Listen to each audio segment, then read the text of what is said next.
Quand vous investissez dans des actions sur eToro, votre banquier ne reçoit aucune commission.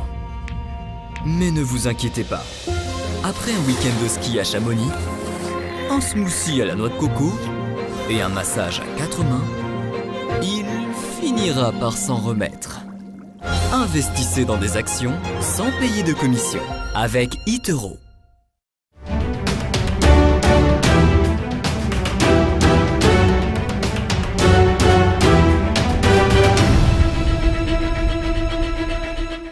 Bienvenue dans la séquence Market Mover. 3 valeurs passées au crible avec notre spécialiste Xavier Fenot, associé chez Interactive Trading. Xavier Fenot, bonjour. Bonjour Fabienne.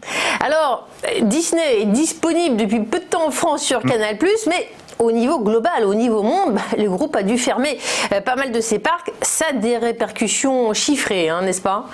Oui, c'est exactement ça. C'est-à-dire que heureusement qu'il y avait Disney+ et on va dire le streaming avec ce confinement qui a permis à beaucoup d'abonnés peut-être de découvrir, comme c'est mon cas d'ailleurs, ces dernières semaines. Après, c'est vrai que ça fait pas l'intégralité de son chiffre d'affaires, puisque c'est, comme vous le savez, Walt Disney, voilà, c'est des parcs.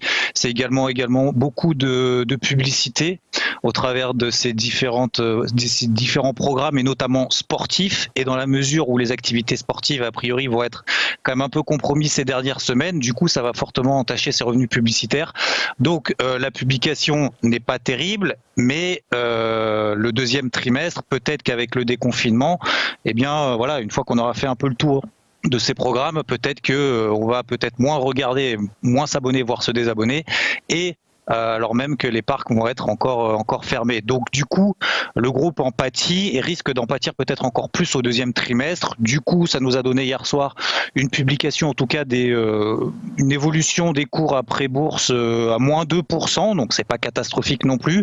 Mais on voit sur le graphique, on est toujours dans une dynamique baissière. Alors à l'image d'ailleurs de l'intégralité des indices, qui sont grosso modo à peu près tous dans les mêmes configurations, c'est-à-dire on a une grosse chute jusqu'à la mi-mars, un gros rebond, et ce rebond se fait sous forme de ce qu'on appelle techniquement d'un biseau. En fait, c'est une tendance secondaire qui succède à une tendance primaire qui est toujours baissière depuis la fin du mois de février et le début du coup de la crise.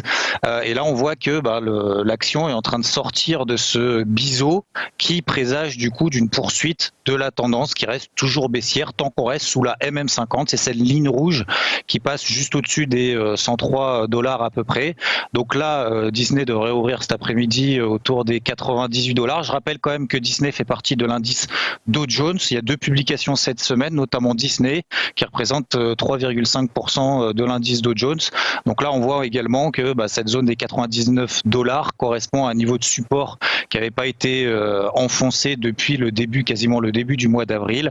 Donc techniquement, ça présage rien de bon pour la suite et prochain niveau 91 $, pourquoi pas.